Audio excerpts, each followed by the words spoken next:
关税战、贸易战没有赢家。The ball is in China's court. 中方不愿打，但也不怕打。China needs to make a deal with us. We don't have to make a deal with them. 但是呢，天塌不下来。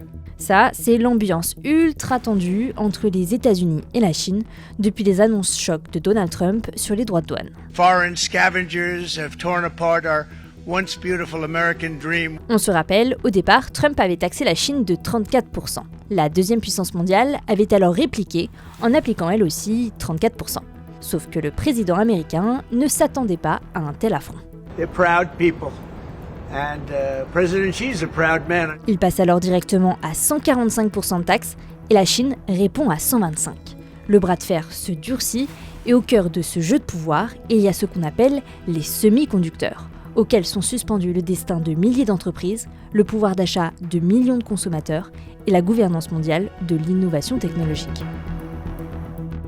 Il y a une semaine, vendredi 11 avril, les États-Unis exemptaient les semi-conducteurs produits en Chine des nouveaux droits de douane de 145% applicables dès le lendemain. Mais les semi-conducteurs, en fait, c'est quoi ?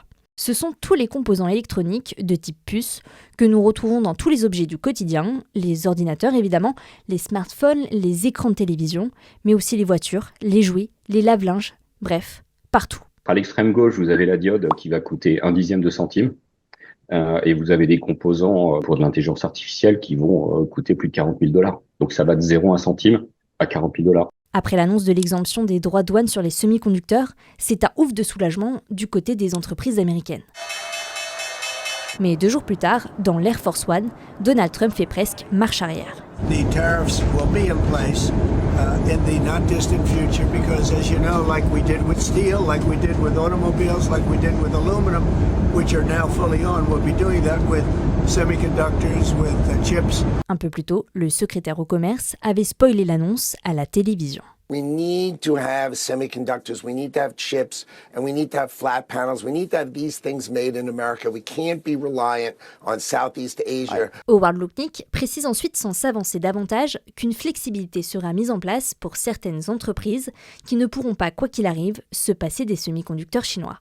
Car là, ce qu'il faut bien comprendre, c'est que les Chinois sont hyper influents sur le marché des puces électroniques. Déjà, ils disposent de 70% du marché des terres rares, la matière première des semi-conducteurs. Ensuite, ils savent en produire en grand nombre à pas cher, même si les meilleurs restent les Taïwanais avec leur fonderie TSMC. En pleine crise Covid, la pénurie de semi-conducteurs frappe les géants des produits électroniques.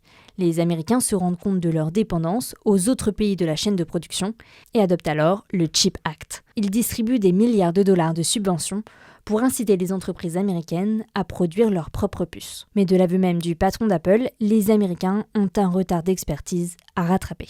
The popular conception is that companies come to China because of low labor cost. I'm not sure what part of China they go to, but the truth is China stopped being the low labor cost country many years ago. The reason is because of the skill, the quantity of skill in one location and the type of skill it is. And the tooling skill is very deep here. You know, in the US, you could have a meeting of tooling engineers and I'm not sure we could fill the room. In China, you could fill multiple football fields.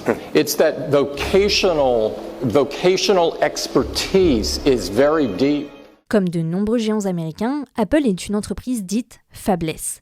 Autrement dit, elle ne produit pas ses composants. Si on prend l'exemple du téléphone, vous avez des composants qui vont coûter quelques centimes. Vous avez le processeur qui fait tous les calculs, c'est-à-dire qui anime l'écran, qui va vous permettre de lire des vidéos, qui va coûter, je dirais, de l'ordre de $100. Vous avez toute la partie radiofréquence qui fait l'émission vers la 5G, qui coûte énormément d'argent. Vous avez plein de composants, et tout ça, c'est du semi-conducteur. Apple s'occupe seulement de la conception, ce qui la rend forcément dépendante de ses partenaires de production. Environ 90% des iPhones sont encore assemblés en Chine par Foxconn.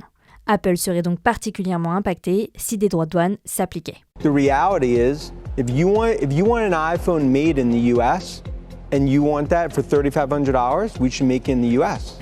If you want it for $1,000, you keep it in China. Apple ne s'est pas exprimé sur le sujet, mais les 5 avions affrétés depuis l'Inde pour ramener en urgence sur le sol américain des iPhones est bien la preuve que la multinationale panique. These tariffs will impact Apple. It will raise Apple's costs.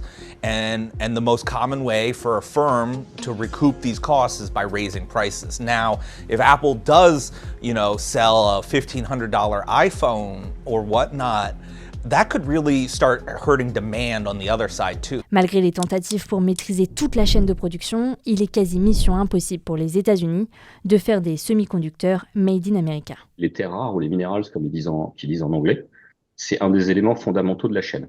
Si vous n'avez pas ça, vous ne pouvez pas produire. Dans ses mesures de représailles aux droits de douane de Donald Trump, la Chine a suspendu les exportations de 7 catégories de terres rares. Une façon d'empêcher les Américains de notamment tenter de produire leurs propres puces électroniques. Ce qui explique d'ailleurs pourquoi Trump est si attaché à son accord sur les terres rares avec l'Ukraine. Les deux puissances semblent donc aujourd'hui bloquées dans un rapport de force égal. Nous nous préparons à une annonce des droits de douane vers la mi-mai et envisageons des tarifs de 10 à 25%, le secteur tablant sur une augmentation progressive de ses droits et d'éventuelles exemptions. Reste à savoir qui sera exempté et quand. Bref, c'est le grand flou.